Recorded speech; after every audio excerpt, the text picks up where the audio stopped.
कहानी की शुरुआत मिशोमी मोकोटो से होती है, जिसकी ट्रैकुन से अच्छी बातचीत भी नहीं है और उसकी किस्मत भी फूटी हुई है। तो नॉर्मली इसेकाई होने पर उनके सामने एक प्यारी सी गॉडेस आकर उन्हें अच्छी अच्छी ब्लेसिंग्स देती है और दूसरी दुनिया में मेन कैरेक्टर अलग अलग प्रजाति की लड़कियों के साथ एडवेंचर पे जाता है। लेकिन मोकोटो के साथ इसका बिल्कुल उल्टा ही होता है, शायद इसीलिए क्योंकि इसका थोबड़ा फटे हुए दूध की तरह दिखता है। हर दिन की तरह मोकोटो स्कूल गया था और मस्त घर आकर कॉमिक पढ़ने वाला था, तभी वो अलग सी जगह पर ही पहुंच जाता है। उसे मून गॉड सुकियोमी ने समन किया था। उस गॉड को देख के मोकोटो पहचान जाता है, उसके बारे में उसने कहानियों में पढ़ा था। गॉड बोलते हैं तुम्हें कॉन्ट्रैक्ट साइन करके दूसरी दुनिया में जाना होगा। तुम्हारे माँ बाप ने कॉन्ट्रैक्ट साइन किया था और अपनी जान बचाने के लिए दूसरी दुनिया में गए थे और पृथ्वी पर रिकारनित हो गए ताकि वो अपनी जान को बचा सके। लेकिन गॉडेस के साथ किए डील के दौरान उन्होंने प्रॉमिस किया था कि एक दिन वो अपनी सबसे प्यारी चीज को ऑफर करेंगे। मोकोटो समझ जाता है कि गॉड उसी के बारे में बात कर रहा है। अगर उसने इस डील को रिफ्यूज किया तो वो उसकी बहनों में से किसी एक को उठा लेंगे। तो किडनैपिंग वाले इसेकाई के लिए मान जाता है। कॉन्ट्रैक्ट को साइन करने के बाद गॉड उसे सारी पावर्स दे देता है जो दूसरी दुनिया में उसे काम आएंगी। वो बोलता है वो जाने से पहले कुछ करना भूल गया था, वो आप कर देंगे। गॉड बोलते हैं तुम फिक्र मत करो, मैं तुम्हारी ब्राउजर वाली हिस्ट्री भी डिलीट कर दूंगा और एजुकेशनल वीडियो वाली भी। वो वहाँ जाने से पहले उसे वार्न करता है कि जिससे वो मिलने वाला है वो पड़ोस की आंटियों से भी ज्यादा खतरनाक है। जैसे मोकोटो उस गॉडेस के सामने जाता है वो इंस्टेंटली उसकी बेइज्जती करने लगती है। वो कहती है उसकी दुनिया में रिकारनित होने के लिए वो कुछ ज्यादा ही बदसूरत है। वो बोलती है उसकी दुनिया के लिए उसे एक अच्छा हीरो मिल चुका है, तो वो उसे दुनिया के किनारे लो रैंक के क्रीचर्स के पास भेजती है। लेकिन जाने से पहले गॉड को उसे पावर भी देनी थी, तो वो उसे पावर एक तमाचे की तरफ फेंक के मारती है। वो हर भाषा को समझ सकता है, बस फीमेल की भाषा को छोड़कर। उसके बाद वो उसे वहाँ से नीचे गिरा देती है। उसकी मुलाकात फिर से सुकियोमी से होती है। वो बोलता है मैंने जितना सोचा था वो तो उससे ज्यादा खतरनाक निकली। तुम फिक्र मत करो, तुम्हारे जन्म की अर्थ पर दुख दर्द और पीड़ा से भरी हुई थी, क्योंकि अब वो चीज यहाँ पे हट चुकी है तो तुम्हारी ताकत और भी ज्यादा मिसाल हो चुकी है। वैसे भी अब तुम हीरो नहीं हो, अब जो तुम चाहो वो कर सकते हो। लगता है मेरे जाने का वक्त हो गया है। ये कह के गॉड वहाँ से चला जाता है और वो पूरे रास्ते में ऐसे ही भटकता होता है। बेचारा वो 3 दिन से भटक रहा होता है और उसे कुछ भी नहीं मिलता, इसलिए वो डिप्रेशन में चले जाता है। तभी उसे वहाँ पे एक आवाज सुनाई देती है। वो दौड़ के वहाँ पे जाता है। तभी उसे दिखता है कि वहाँ पे एक मॉन्स्टर एक लड़की को मारने वाला होता है। तभी उसकी नजर उस लड़की के शकल पे पहुंच जाती है। वो सोचता है कि मैं इसे बचाऊं या ना बचाऊं। तभी मोकोटो के पास शकल ही गंदी थी, बाकी वो दिल का बहुत अच्छा था। वो मॉन्स्टर से फाइट करने लगता है। वो उसे दौड़कर एक लात मारने जाता है। तब जैसे वो लात मारता है उस मॉन्स्टर का सर धड़ से अलग हो जाता है। मोकोटो अपनी पावर को देखकर खुद हैरान था। वो लड़की मॉन्स्टर से ज्यादा तो अब उससे डरने लगी थी। मोकोटो अपना इंट्रोडक्शन देने लगता है। वो लड़की सोचती एक ह्यूमन मुझसे बात कर रहा है, क्या जमाना आ गया है यार, एक सुअर से बात करना पड़ रहा है मुझे। मोकोटो बोलता है मैंने तुम्हारी जान बचाई है, देखो मैं कितना अच्छा इंसान हूँ ना। आसपास कोई इंसान है? ये दुनिया के कोने में है, यहाँ कोई इंसान नहीं है। हमारा मेन कैरेक्टर बोलता है ये सड़ी हुई गॉडेस ने हमें कहाँ भेज दिया। फिर वो उससे बताती है उसका नाम एमा है और वो उस पहाड़ के पास जा रही है ताकि वो अपनी जिंदगी सैन को सैक्रिफाइस कर दे। वो उससे बताती है उसके विलेज में बहुत ज्यादा फॉग आ रखा है और उसकी फसलें भी नहीं उग रही हैं, पर वो सैन को सैक्रिफाइस देते हैं तब वो कम हो जाता है। फिर एमा उससे कहती है तुम भी चलो हमारे साथ। लेकिन एक सेकंड, मैंने तो इसकी हीरो की जैसे जान बचाई ना, क्या अब ये सुअर मेरी हीरोइन है? फिर एमा उसे अपने घर ले जाते ताकि वो उसका शुक्रिया अदा कर सके। जब वो उसके दोनों भाइयों के साथ खाना खा रहा था तब उसे पता चलता है उस दुनिया में मैजिक एक नॉर्मल स्किल है। वो एमा को उसे मैजिक सिखाने को कहता है। वो सबसे पहले उसे बेसिक फायर मैजिक दिखाती है। एमा का शेप थोड़ा छोटा होता है और मोकोटो का शेप बड़ा होता है। जब वो सुअर उसे कहती है कि ये फेंको, तो फेंकता है तो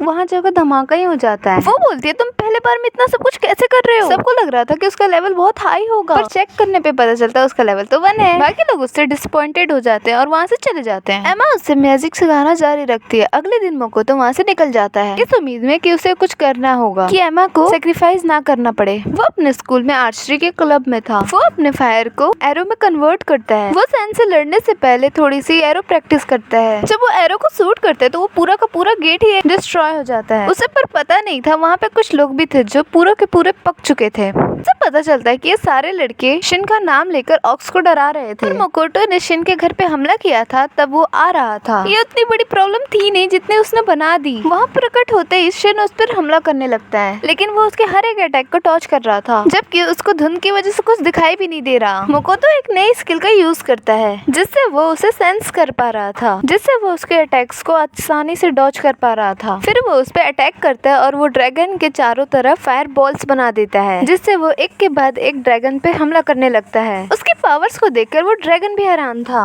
उसके बाद मोकोटो उसे एक जोरदार पंच मारता है, पलटकर नीचे गिर जाती है। पर जब मोकोटो को लगता है कि वो जीत गया है, तभी वो ड्रैगन अपनी आइज से उस पर हमला कर देता है और उसे एक इल्यूजन के अंदर कैद कर देता है। मोकोटो अपने स्कूल में आर्चरी क्लब में था, जहाँ उसे अपने जूनियर पे क्रश था और वो अपने प्यार का इजहार करने आई है। दूसरी तरफ सैन उसकी सारी मेमोरीज को देख रहा था। अच्छा, ये दूसरी दुनिया से आया है, लेकिन एक सेकंड, ये क्या है? इसके बारे में तो मुझे उससे पूछना पड़ेगा। दूसरी तरफ मोकोटो को ये सब पता लग जाता है कि ये सिर्फ एक इल्यूजन है। भला इतनी सुंदर लड़की उससे प्यार क्यों करेगी?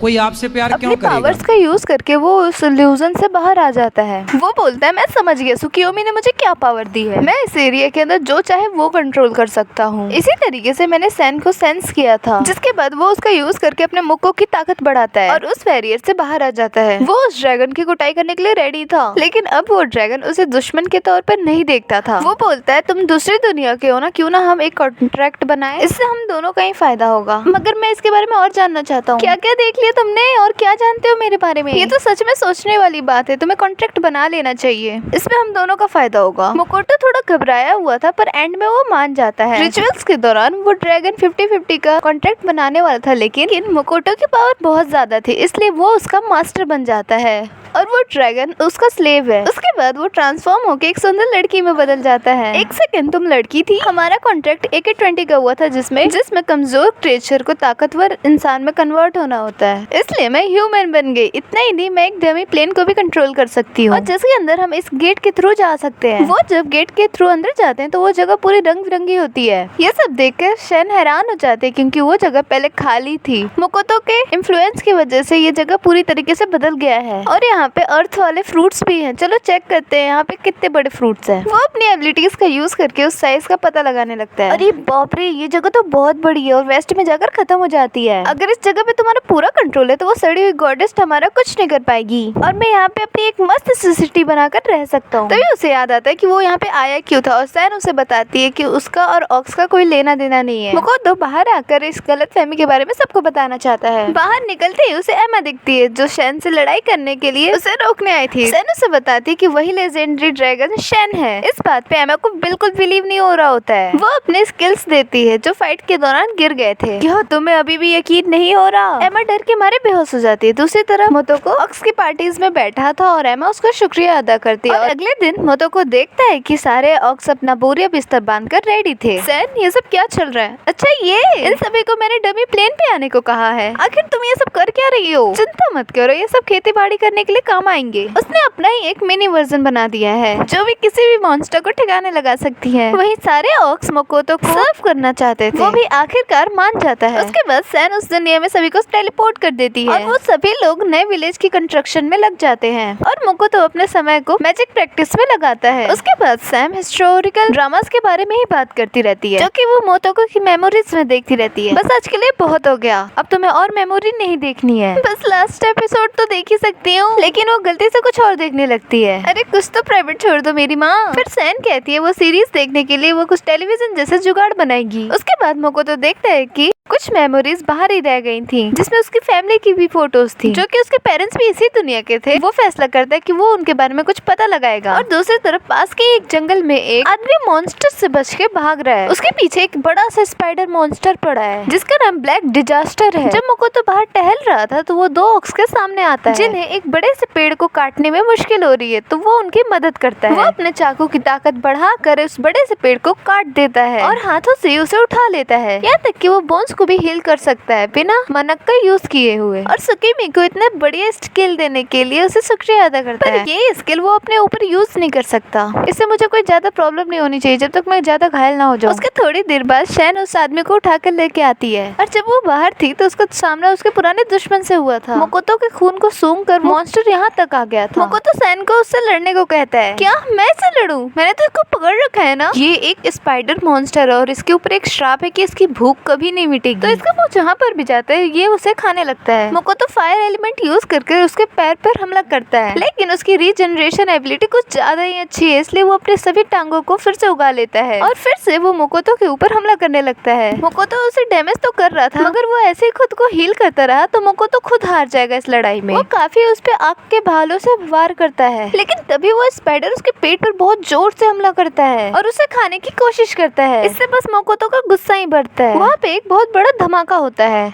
वो लगातार फायरबॉल से उस स्पाइडर पे हमला करता ही जाता है। वो उस स्पाइडर को हिलने तक का भी मौका नहीं देता, लेकिन वो स्पाइडर खुद को रीजनरेट करके मोकोटो को पकड़ लेता है। उसके बाद वो स्पाइडर पर पावरफुल एरो शूट करता है। इतनी ज्यादा पावर यूज करने से मोकोटो बेहोश हो जाता है। शेन उसे बचाने जा रही थी, पर ऐसी फाइट के बाद स्पाइडर भी उसे पसंद करने लगता है, क्योंकि उस लड़ाई में उसको बहुत मजा आया था। तो फिर शेन उसे कहती कि उसे भी मोकोटो के साथ कॉन्ट्रैक्ट बना लेना चाहिए। वो स्पाइडर मोकोटो के साथ रहना चाहती है, वो इस काम के लिए मान जाती है। जब उसकी आंखें खुलती है वो देखते है कि उसके पास एक लड़की होती है जो उसे अपनी लाइफ बॉडी के साथ उसे सब कुछ सर्व करेगी। ये कौन है? ये प्यारी सी तो है, पर इसको देखकर पूरे शरीर में झुंझुनी सी हो रही है। फिर वो स्पाइडर उसे बताती है शैन और उसके मिनी शैन के साथ मिलकर उसकी इंजरी ठीक की थी। फिर वो अपने बारे में बताती है, बोलती है वो एक ब्लैक स्पाइडर है, उसने उसके साथ कॉन्ट्रैक्ट बना लिया है। मैं तो बेहोश था, फिर कॉन्ट्रैक्ट कैसे बन गया? फिर वहाँ पे शैन आती है, उसने बोला तुमने मुझसे बिना पूछे कॉन्ट्रैक्ट कैसे बनवा लिया? तुम्हारे पास दूसरा ऑप्शन नहीं था, वो भयंकर से स्पाइडर तुम्हारा जिंदगी भर पीछा करती। फिर शैन उसे उस बूढ़े आदमी से मिलाती है। ये एशियन सबरिस्कॉप्स है, जिनके नाम के आगे एल्डर लगा होता है। तुमसे मिलकर मुझे बहुत अच्छा लगा, मेरा नाम है बैरन, मिस्टर एल्डर। हम रेडर्स की वजह से खंडरों में रहा करते थे, क्या आप हमें अपने प्लेनेट पे रहने की जगह देंगे? हाँ बिल्कुल, पर हमारी कुछ शर्तें हैं। तुम्हें हमारी शहर बनाने में मदद करनी पड़ेगी और साथ ही हथियार बनाने होंगे, और तुम्हें हमारे मास्टर को लॉर्ड मानना होगा और साथ ही फ्यूचर में टैक्स पे करना होगा। इसके बाद वो उसे अपना स्किल्स देती है। उसके बाद मोकोटो अपने डमी प्लेनेट से बाहर आता है, क्योंकि उसे अपने पेरेंट्स के बारे में पता लगाना था। और फाइनली उसे ह्यूमंस का गांव दिख जाता है। और तभी पीछे से शैन आती है और बोलती है विलेज में एक सीरियस मामला हो गया है जिसे उसे सॉल्व करना होगा। पर वहाँ जाने पर सन को पता लगता है कि उन दोनों को नए नाम चाहिए होता है, क्योंकि वहाँ के सिटीजन्स वो नहीं जानते थे कि उन्हें क्या कह के बुलाएं। तुमने मुझे इतनी छोटी सी चीज के लिए बुलाया है। तब वो कहती है बहुत ज्यादा इम्पोर्टेंट है, उन्हें 2 नाम चाहिए तो चाहिए। तो मोकोतो शैन को टोमोटो नाम देता है, जो कि सबसे ताकतवर फीमेल समुराई का नाम था। उसको नाम देने के बाद टोमो की ताकत बढ़ने लगती है। अब मेरी बारी है मेरे प्यारे पति। ओए तो मुझे पतिवती नहीं बुलाओगी? और वो ब्लैक डिजास्टर को मियो नाम देता है, जो कि उसके हीरो फेवरेट वाटर एलिमेंट का नाम है। मियो कहती है वो अपने पसंदीदा एलिमेंट का नाम दिया है, इसका मतलब वो भी उसे पसंद करता है। ऐसा कुछ भी नहीं है। इसके बाद वहाँ पे सारे सिटीजन्स की मीटिंग बुलाई जाती है और वो अपने वहाँ नाम बताते हैं। यहाँ पर इतनी सारी स्पीसीज कैसे आई? वो लोग वोट से डिसाइड करते हैं कि वो लोग वोटों को क्या बुलाएंगे, लॉर्ड मास्टर, गॉड या फिर यंग ग्रेस। सबसे ज्यादा वोट यंग मास्टर पे आते हैं। मोकोतो बोलता है वो लोग उन्हें नाम से बुलाएं, लेकिन सिटीजन्स के चेहरे ऐसे थे कि वो मान जाता है। तभी वहाँ का चीफ उसके पास आता है। वो बोलते हैं मैं आइडल ग्रॉस का लीडर ए हूँ। वो बोलते हैं आप तो बिल्कुल हेमन जैसे लगते हैं, जरूर आपको गॉडेस ने मिशन दिया होगा। गॉडेस का नाम सुनकर मोतोको का खून खौलने लगता है। सुन बे बुड्ढे, उस लीचड़ औरत का मेरे सामने नाम भी मत लियो। उसके बाद टोमो मैस्कुलिज्म नाम की स्पीसीज से उसका मीटअप करवाती है, जो कि उसके फॉलोअर्स हैं। उसके बाद मियो भी अपने लॉयल फॉलोअर्स को इंट्रोड्यूस करवाती है, जिन्हें एल्की के नाम से जाना जाता है। उनकी कभी न बनने वाली भूख मोटोको की मानव ब्लड की वजह से खत्म हो गई है। उसके बाद वो सबको छोटी सी स्पीच सुनाता है और ह्यूमन विलेज की तरफ निकल जाता है। कुछ देर बाद उसे एक लड़की दिखती है, पर वो लड़की उसका भयानक चेहरा देखकर वहाँ से दौड़ के भाग जाती है। वो विलेज की तरफ जाता रहता है, पर सोच रहा था कि वो लड़की उसे देखकर भाग क्यों गई। जैसे वो विलेज के पास पहुँचता है, सभी लोग उससे लड़ने के लिए रेडी होते हैं। उनके पास हथियार भी थे, पर वो लोग ऐसी भाषा में बात कर रहे थे जिसे मोकोटो समझ नहीं पा रहा था। सभी मिलकर उस पर हमला करने लगते हैं, जैसे कि उसने गाँव की कोई लड़की छेड़ दी हो। तभी उसे याद आता है कि उनकी भाषा इसलिए उसे समझ में नहीं आई क्योंकि गॉडेस ने उसे ऐसी एबिलिटी दी थी कि वो सारी भाषा बोल सकता है सिवाय ह्यूमंस की भाषा को छोड़कर। मोको तो अपने विलेज वापस आ जाता है और वो बेचारा बहुत दुखी था क्योंकि वो ह्यूमंस की भाषा नहीं समझ पा रहा था। वो बात ना समझने से हमला थोड़ी करेंगे, शायद मैं गंदा दिखता हूँ इसलिए, शायद मैं ज्यादा सोच रहा हूँ। शैन बोलती है तुम सच कह रहे हो और जोर जोर से हंसने लगती है। मोटो को उसे जोर से एक घूसा मारता है। शैन उसे बताती है उसकी प्रॉब्लम उसका चेहरा नहीं, वो उन्हें ऐसा दिख रहा होगा जैसे उसके पीछे एक पूरी शैडो आर्मी आ रही है। एमा बोलती बोलती है वो उसे फिक्स कर सकती है, बस उसे ऐसा फील करना है कि वो बॉटल पर ढक्कन लगा रहा हो, पर इससे वो थोड़े से ही मानक को कंट्रोल कर पाता है। पर मोकोतो हार नहीं मानता, वो कसम खाता है कि वो ह्यूमंस की भाषा सीख कर रहेगा और साथ में ही वो अपने मानकों को भी सप्रेस करेगा। उसके बाद मोकोतो 2 हफ्तों तक ह्यूमंस की भाषा ही सीख रहा होता है। फिर उसके बाद एक टॉर्फ उसके पास आता है, वो उसे एक रिंग देता है जिससे उसका मानक सप्रेस हो सके, पर जो भी इसे पहनता है उसकी मौत हो जाती है। पर मोटोको के पहनते ही वो रिंग टूट जाती है। मैं इसे फिर से बनाऊंगा और तुम्हें मार के रहूंगा। अरे ये बुढ़ा तो बोल ही भूल गया। उसके बाद 1 महीना बीत जाता और मियो उसे ह्यूमंस की भाषा बोलना सिखा रही थी, पर वो एक भी शब्द ढंग से नहीं बोल पा रहा था। तभी वो अपने स्किल्स का यूज करके अपनी सोची हुई चीजों को हवा में लिख सकता है, जो कि खुद से ह्यूमन की भाषा में ट्रांसलेट हो जाती है। उसके बाद वो फिर से एक मोकोटो के पास एक रिंग लेके आता है और उसके बाद वो रिंग नहीं टूटती और उसके मानक को एक बार ऑब्जर्व कर लेती है। तब वो उसे बताता है कि जब वो अपनी लिमिट पे रहेगा तो उसका मानक रेड हो जाएगा। उसके बाद मोकोटो अपने कुत्ते को छुपा कर कैरेज के थ्रू विलेज के अंदर जाने लगता है और उसकी पहचान अमीर बाप का बिगड़ा बेटा है। विलेज के अंदर जाने के बाद उसे दिखता है कि वहाँ सभी का चेहरा बहुत सुंदर है। वो दुखी हो जाता है क्योंकि उसका ही चेहरा सिर्फ एक भटूरे जैसा था। उसके बाद वो एडवेंचरस गिल्ड में जाते हैं, पर वहाँ की रिसेप्शनिस्ट उसके हुलिये को देखकर उस पर शक करने लगती है। मियो और टोमो उसे बताती है अपने एडवेंचर के दौरान उसे एक श्राप लग गया था, इसलिए उसे ये मास्क और रिंग पहनना पड़ रहा है और इसकी वजह से वो बोल भी नहीं सकता। वो लड़की उसे बताती है कि सारे एडवेंचरस ई रैंक से शुरू करते हैं और अपने क्वेस्ट को पूरा करके उस रैंक को बढ़ा सकते हैं। अपने लेवल्स को नापने के लिए उन्हें एक एक स्क्रॉल पकड़ाया जाता है। ये पकड़ने के बाद पता चलता है कि मियो का लेवल 1500 है और शैन का लेवल 1440 है। शैन गुस्सा हो जाती है क्योंकि मियो का लेवल उससे ज्यादा था। वो रिसेप्शनिस्ट से कहते हैं उसका लेवल फिर से चेक किया जाए। अब मोकोतो का लेवल चेक किया जाता है, बेचारे का फिर से पोपट हो जाता है क्योंकि उसका लेवल अभी तक 1 है। वो लोग अंदर जाकर एक रूम मांगते हैं। रिसेप्शनिस्ट उसे बताता है एक रूम के उन्हें 6 गोल्ड कॉइन देने होंगे। ये उन्हें बहुत ज्यादा लग रहा होता है। जब टोमो उसे धमकाती है तब वो 2 कॉइन में ही मान जाता है। रात में मोकोतो और मियो साथ में टहल रहे होते हैं, उन्हें एक लड़की दिखती है। मोकोतो बोलता है ये लड़की रात में क्या कर रही है मियो, तुम इससे जरा बात करो। पर वो लड़की को धमकाने लगती है, बोलती है तुम हमारे रास्ते में क्या कर रही हो, हट जाओ यहाँ से। मोकोतो उसके सर पे मारता है और डांटने लगता है, बोलता है ऐसी छोटी बच्ची से ऐसे कौन बात करता है। फिर मोकोतो उस लड़की के पास जाता है और उससे बातें करने लगता है और उससे पूछता है तुम इतनी रात में क्या कर रही हो। वो लड़की रोने लगती है, बोलती है उसे उसकी जरूरत है और वहीं से पीछे से एक बंदा वो सब देख रहा था और सुन रहा था। वो लोग उस लड़की को लेकर अपने रूम में आ जाते हैं। वो लड़की बताती है मेरा नाम रिन है, मेरी बहन का नाम टॉय है, वो 1 महीने से मिसिंग है। हम ट्रेवल करते हुए कुछ दिनों के लिए यहाँ रुके हुए थे। वो काम ढूंढने के लिए बाहर गई थी और पैसे ना होने के कारण मकान मालकिन उसे घर से बाहर निकाल दिया। कुछ लोग उनके कैरेज की ओर बढ़ रहे होते हैं। टोमो उससे लड़ने लगती है। वो अपने पावर्स को कंट्रोल करने की कोशिश कर रही थी, पर वो ह्यूमंस थे, वो उसके लिए बहुत ज्यादा कमजोर थे। वो अपने तलवार से अटैक करती है पर वो उन्हें आधे में ही काट देती है। डर के मारे वहाँ से एक बंदा भागने वाला होता है, पर वो अटैक करती है और उसे बेहोश कर देती है। वो वापस उसे रूम में लेके आती है जहाँ मोकोटो बंदों को मारने के लिए उस पर भड़क रहा था। दरअसल टोमो ने जिसे पकड़ा था वो लड़की निकलती है। तुम पहले ये सब चेक नहीं कर सकती थी। वहाँ पे रेन आती है, वो देख रही होती कि मोकोटो कुछ बोल रहा है, पर रिन को कुछ भी समझ में नहीं आ रहा होता। वो रिन को बोलता है कि तुम खाना खाकर जाकर कमरे में सो जाओ। इन सभी चीजों के लिए आपको शुक्रिया भैया। फिर उसके बाद वो अपनी बहन का स्केच देती है और उस कमरे से निकल जाती है। स्केच देखने के बाद मोकोतो हैरान हो जाता है और रूम के बाहर जाकर रिसाइड हो जाती है। मोकोतो और सैन उस लड़की की मेमोरीज को देख रहे होते हैं। मोकोतो को पता चल जाता है कि उस लड़की की बहन को इन लोगों ने ही पकड़ा हुआ है। मोकोतो मियो से बोलता है तुम्हें जल्दी से उसे बचाने जाना चाहिए, पर मियो बोलती है इतनी जल्दीबाजी करने की जरूरत नहीं है। पर मोकोतो सीरियस था तो वो लोग जल्दी से उसे बचाने के लिए वहाँ से निकल जाते हैं। वहाँ जाके उसे पता लगता है कि टोया बिल्कुल उसके जूनियर जैसी दिखती है। मियो बोलती है कि मोकोतो का मूड उस फोटो को देखने के बाद बदला था, शायद वो रिन की बहन को जानता है। शैन बोलती है नहीं ऐसा नहीं हो सकता, वो इस दुनिया में किसी को नहीं जानता है, मैंने उसकी मेमोरीज देखी है। ये सुन के मियो जेलस फील करती है। वो बोलती है मुझे उसके बारे में और जानना है, अगर तुम्हें जानना है तो खुद पता करो यार। मोकोटो और रिन ट्रेडिंग एक्सचेंज की तरफ जा रहे थे जहाँ मोकोटो उसे कहता है तुम्हें फिक्र करने की जरूरत नहीं है, मैंने मियो और टोमो को वहाँ पर भेज दिया है। फ्लैशबैक में हमें पता चलता है कि उन दोनों को एडवेंचरर बनने के चक्कर में उनके ऊपर कर्जा चढ़ गया था और वो लोग पैसे को वापस नहीं कर पाए। वो रिन को भाग जाने को कहती है पर वो लोग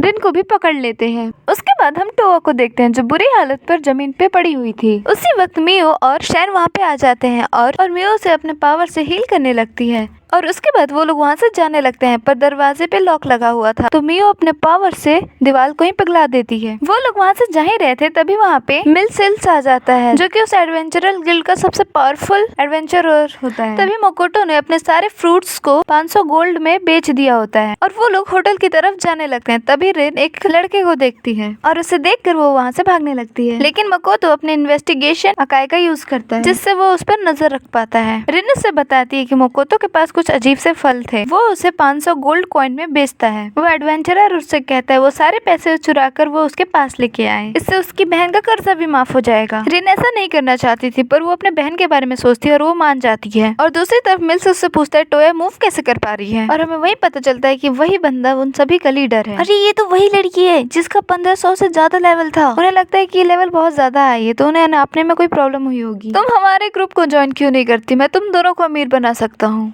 लेकिन टोमो और मियो उसके ग्रुप में जाने के लिए मना कर देती हैं। अगर तुम लोग ऐसी नकली लेवल के साथ आगे बढ़ती रही तो तुम लोग को आगे बहुत ज्यादा मुश्किल लेवल्स मिलेंगे। कुछ समय पहले एक ह्यूमन जैसा दिखने वाला मॉन्स्टर आया था जिसका माना बहुत ज्यादा था। ये सुन के वो दोनों कहती हैं कि उसे तो वो सपने में भी नहीं हरा सकती। उसके बाद मिल मोकोतो की बेइज्जती करने लगता है। उसका लेवल तो 1 है और ऊपर से इतना घटिया दिखता है। वो अपने मास्टर की बेइज्जती सुनकर उसे गुस्सा आ जाता है और वो दोनों उन पर अटैक कर देती हैं। पर मिल्स ने एक बैरियर बना के उनके अटैक को ब्लॉक कर दिया। सीन शिफ्ट होता है और रिन को दिखाया जाता है कि वो होटल के बाहर बैठी होती है। वो तो इतने अच्छे हैं, मैं उनसे पैसे कैसे चुरा सकती हूँ। होटल का स्टाफ आकर उससे भगाने लगता है भिखारी समझ पर मोकोतो कहता है कि वो उसकी दोस्त है और वो डर के मारे उससे माफी मांगने लगता है। तभी मिल्स अपने बंदों को उन पर अटैक करने के लिए बोलता है, लेकिन इस बार टोमो उनके बैरियर को तोड़ देती है जिससे वो उड़ता हुआ पीछे चले जाता है और बाकी के बंदों को टोमो मारने लगती है और वो दीवारों को तोड़ते हुए बाहर जाने लगते हैं। और वही मियो अपना गुस्सा मिल्स पर निकालती है, उसका चेहरा मार मार के सुअर जैसा बना देती है। वो लोग लड़ते लड़ते पूरी बिल्डिंग को ही डिस्ट्रॉय कर देते हैं। टॉय बोलते हैं क्या मैं कोई सपना देख रही हूँ। तभी वो पीछे से आता है और उसके गले पे तलवार रख देता है। मियो और सैन मिलकर उसके गले पे पंच मारकर उसे पीछे फेंक के मार डालते हैं। मियो बोलते हैं हमने कुछ ज्यादा तो नहीं कर दिया। सैन बोलती है नहीं, उसने हमारे मास्टर की बेइज्जती की थी, इतना तो चलता है। उसके बाद वो लोग लड़ने लगते हैं कि उन दोनों में से सबसे ज्यादा काम किसने किया था। तो वो अपने तलवारबाजी का दिखावा करने लगती है और पूरे टाउन में स्लैश मार देती है। उसके बाद मियो अपने पावर्स को दिखाने लगती है जिससे मिलकर वो दोनों पूरे टाउन में तबाही मचाने लगती है। उसके बाद वो लोग होटल की तरफ वापस जाने लगती है। रिन अपनी बहन से मिलकर बहुत खुश होती है। वहाँ टो मोकोतो से मिलती है, वो उसका शुक्रिया अदा करती है उसे बचाने के लिए। वहाँ मोकोतो देखता है कि उसके बाल के रंग को छोड़कर वो पूरे उसकी जूनियर की जैसी दिखती है। वो दोनों लड़कियाँ थकी हुई थी इसलिए वो दोनों सो जाती हैं। सैन बोलती है चलो अच्छा है, सारी चीजें आराम से हो गई। मोकोतो मियो से उसके सिल्क को मांगता है और वो अचानक उन दोनों को बांध देता है। को तुम दोनों ने बहुत अच्छे से बचाया, पर ये बाहर कौन सा निकली और बम फोड़ के आई हो। जाओ और सोचो तुम लोगों ने क्या किया है। पूरे टाउन को बर्बाद करने के बाद वो लोग पास कहीं दूसरे टाउन में जाने लगते हैं जिनके साथ कुछ और एडवेंचरस भी होते हैं जिसको मिलिस ने कैप्चर किया था। तभी वो लोग एक गिल्ड में रुकते हैं जहाँ वो लोग रिसेप्शनिस्ट को बताते हैं जेत्सुआ का टाउन मॉन्स्टर ने बर्बाद कर दिया है और हम सभी लोग वहाँ से बचकर भागने में कामयाब हुए थे। और हमें पता चलता है कि सैन ने सभी की मेमोरी इरेज कर दी है। टोआ और रिन को छोड़कर रिसेप्शनिस्ट उनसे पूछते क्या वो मॉन्स्टर अभी भी वही है, पर वो उसे बताती है कि मियो और टोया ने मिलकर उस मॉन्स्टर को ठिकाने लगा दिया क्योंकि उनका लेवल 1000 से भी ऊपर है।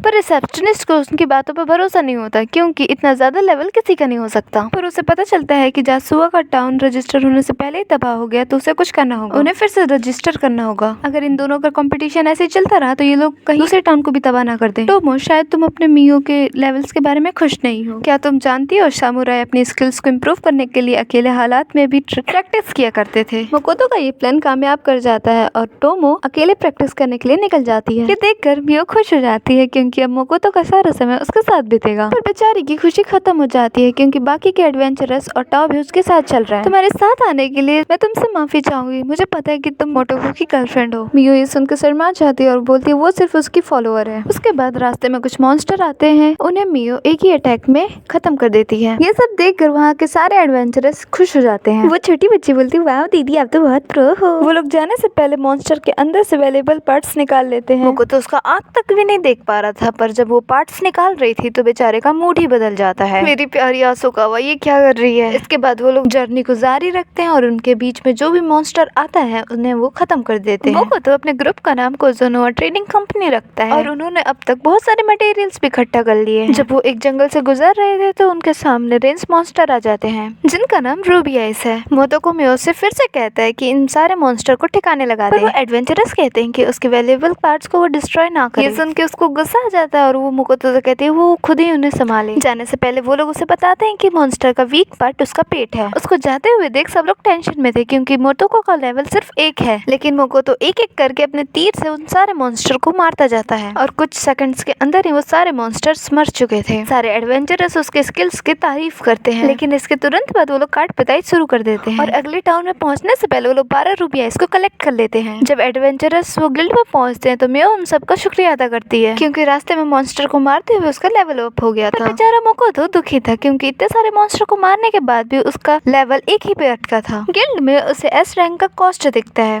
जहाँ एक Ruby company S rank Ruby ice को ढूंढ रही है। क्योंकि उसने रूबी आइस कलेक्ट कर ही लिया था तो वो उस जॉब को एक्सेप्ट कर लेता है और रास्ते में उन्हें जितनी भी लूट्स मिली थी वो सभी उनमें डिवाइड कर लेते हैं, जहाँ मोकोतो सारी रूबी आइस को और साथ ही वेरिएबल आइटम्स को लेता है और बाकी की चीजें बाकी के एडवेंचरर्स के लिए छोड़ देता है। पर उन्हें एक दूसरे को बाय बोलने से पहले मोकोतो कहता है कि उन्हें सेलिब्रेट करना चाहिए और साथ ही वो उनके एडवेंचरर्स लाइसेंस का यूज करके एक दूसरे का कॉन्टेक्ट भी कर लेते हैं। इसमें कॉल्स और मैसेज करने का भी फंक्शन है। उसके बाद वो लोग डिनर करने चले जाते हैं और वो लोग डिनर करते हुए बहुत मजे कर रहे होते हैं और वो एक दूसरे के बारे में बहुत कुछ जानते भी हैं। खुद को इंट्रोड्यूस भी कहते हैं। पहली है लीजा जो एक गनर है, दूसरी है हिजल जो एक कलकर्मी माइटर है, तीसरी है रहीना जो कि प्रीस्ट नाइटर है जो कि मोकोतो को पंजा लड़ाने के लिए इनवाइट कर लेकिन मोकोतो की सूखी हड्डियों में उससे ज्यादा कई ताकत तो फिर वो बड़ी आसानी से उसे हरा देता है। वही टोवा एक डार्क थीप है। वही टोवा उसे वार्न करती है उसने जिस ट्रेडिंग कंपनी का रिक्वेस्ट एक्सेप्ट किया है उसके बारे में उसने बहुत गंदी गंदी अफवाह सुनी है। जो भी उस ट्रेडिंग कंपनी का जॉब लेता है उसके साथ कुछ बुरा ही होता है। दूसरी तरफ रूम में मियो दूसरे बेड को डिस्ट्रॉय करने की कोशिश करती है ताकि वो दोनों एक ही बेड पर सो सके और तभी मोकोतो वहाँ पे आ जाता है और मियो उसे देखकर शर्माने लगती है। मियो को लगता है कि वहाँ पर कुछ होने वाला है पर मोकोतो का कोई इंटरेस्ट नहीं था और वो वहीं पे सीधा सो जाता है और वो सोचती है कि उसे दूसरे बेड को डिस्ट्रॉय ही कर देना चाहिए था। वहीं अब मोकोतो उस डमी प्लेन के लिए गेट्स तो बना ही सकता है। वो दोनों वहीं पर जाते हैं और वो वहाँ पे शैन के क्लोन से और एमा से मिलता है जो कि वो उसके सेक्रेटरी भी है। वो उसे बताती है कि डमी प्लेन में सारे वर्कर्स अच्छे से काम कर रहे हैं और बढ़िया से रहते हैं, बिल्कुल वैसा ही जैसा उसकी मेमोरीज में था। मोटोको बोलता है जब से टोमोक ट्रेनिंग पे गई है उसका कांटेक्ट किसी से नहीं हुआ है और तभी दौड़ता हुआ वहाँ पे एल आने लगता है और बोलता है अरे तुम्हारी छड़ी कहाँ गई? देखो मैंने अपने चलने के लिए कुछ डिवाइस बनाया है। वो सब छोड़ो मैं तुम्हें कुछ दिखाना चाहता हूँ। वो मोकोतो को बहुत सारे आर्मर्स दिखाता है लेकिन मोकोतो एक को भी लेने से मना कर देता है। वो सुन के वो सारे डॉग्स दुखी हो जाते हैं। तभी उसकी नजर एक कपड़े पे पड़ती है।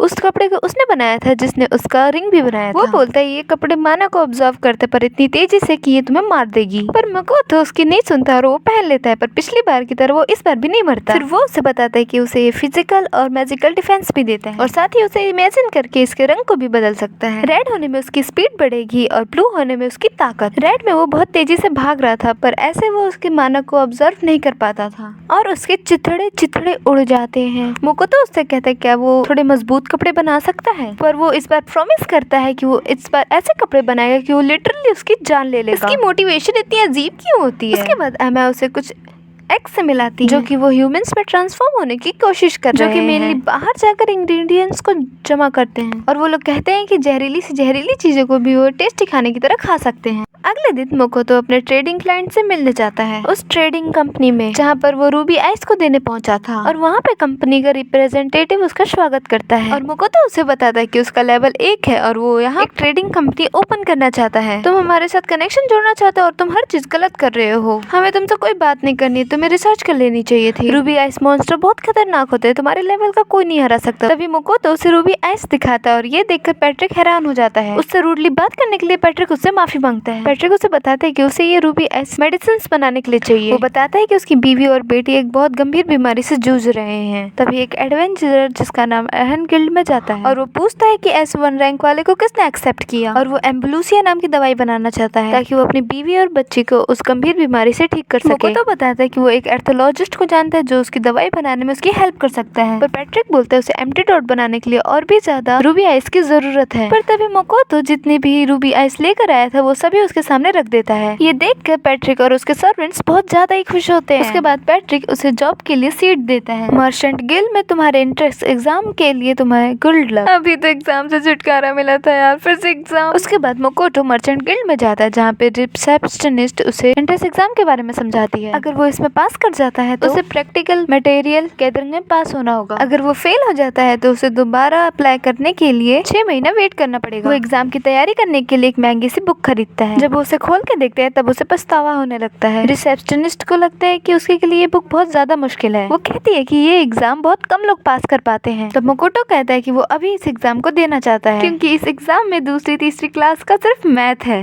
वो 5 मिनट के अंदर अंदर रिटन टेस्ट को कंप्लीट कर लेता है। एग्जामिनर उसके रिटन टेस्ट को देखकर हैरान था क्योंकि उसके लगभग सारे क्वेश्चन सही थे। क्या हाल है भाई यहाँ के एजुकेशन का, इससे ज्यादा तो मेरे बगल वाली कोचिंग वाली दीदी पढ़ा देती है। तो वो बात अलग है कि उसे भी कुछ नहीं आता। एग्जाम के नेक्स्ट पार्ट के लिए एग्जामिनर उसे इस बॉक्स में से कुछ चूज करने को बोलता है जो कि उसे बाद में ढूंढना होगा। मोको तो उस डब्बे में से एक चीज निकालता है। तब एग्जामिनर उसे बताता है जो चीज उससे लानी है वो बहुत ज्यादा रेयर है। एग्जामिनर उसे इन 4 चीज लाने को कहता है। तुम्हें इन 3 दिन के अंदर अंदर इन चारों चीजें या फिर इनके वैल्यू के बराबर की चीजें या फिर इनसे ज्यादा वैल्यूएबल चीजें लानी होगी। तुम सच में बहुत ज्यादा अनलकी। मोकोतो को लगता है कि जो भी उसने एडवेंचर्स के साथ कलेक्ट किए थे वो बहुत ज्यादा रेयर हैं। वो सारी चीजें एग्जामिनर को दिखाता है। वो देखकर वो हैरान हो जाता है। दूसरी तरफ हम तोमो को देखते हैं जो एक बड़े से क्रैप मॉन्स्टर को अकेले ही हरा देती है जिसके मीट को वो अपने साथियों के साथ शेयर करती है। तभी एक ऑक्स उसके पास आता है। मियो में मास्टर की मेमोरीज के पास चली गई है और एक के बाद एक सारी मेमोरीज देख रही है। ये देखकर तोमो को गुस्सा आ जाता है और वो जल्दी से उसके पास चले जाती है। क्या वो सच में ऐसा कर रही है? नहीं, वो तो मुझे एमा ने कहा था ऐसा कहने को, तो मैंने बोल दिया। वहाँ पहुँच के तो मैं देखती है कि मियो तो चुपचाप बैठी हुई थी। उसे बताया गया था कि वो तो मेमोरीज देख रही है, पर यहाँ क्या चल रहा है? एमा उसे बताती है कि वो मोकोतो की मेमोरीज को ट्रांसलेट कर रही है। तो वो मियो से पूछती है कि जब वो गई थी तो उसके बीच में कुछ हुआ तो नहीं। मियो शर्माते हुए टॉपिक को बदल देती है। दूसरी तरफ मोकोतो एक रेस्टोरेंट में था और सोच रहा था कि उसे क्या मंगाना चाहिए क्योंकि उसे कुछ समझ में नहीं आ रहा था। वो तुक्का मार के एक ड्रिंक ऑर्डर करता है जो दिखने में बिल्कुल लेमनेड लग रही थी। जब वो उसे पीता है तब उसे पता चलता है कि वो बिल्कुल लेमनेड नहीं थी। उसके बाद हम लाइम को देखते हैं जो अभी भी उस पर नजर रख रहा है जहाँ सभी लोग सारे मॉन्स्टर की डेथ के बारे में बात कर रहे थे। और वही मोकोतो सड़ा सा खाना खाने के बाद वापस से डमी प्लेनेट पहुँच जाता है ताकि वो कुछ फलों को खा सके। मैं फलों को चुरा नहीं रही थी, बस खा रही थी। अरे हाँ, कोई बात नहीं, तुम खा सकती हो, कोई प्रॉब्लम नहीं। उसके बाद वो भी खाने लगता है। तभी तोमो की क्लोन उसे बताती है कि यहाँ का वेदर कभी ठंडा और कभी गर्म हो रहा है जिसकी वजह से हमने जितना फल सोचा था उतना फल नहीं हो पाया। और पिछले हफ्ते यहाँ पर तो बर्फ भी पड़ी थी। उसके बाद मोकोतो बात करता है कि उसे यहाँ पर इल्यूजनरी सिटी बनाना चाहता है जिसमें लोग फॉग पर होकर ही पहुँच पाएंगे।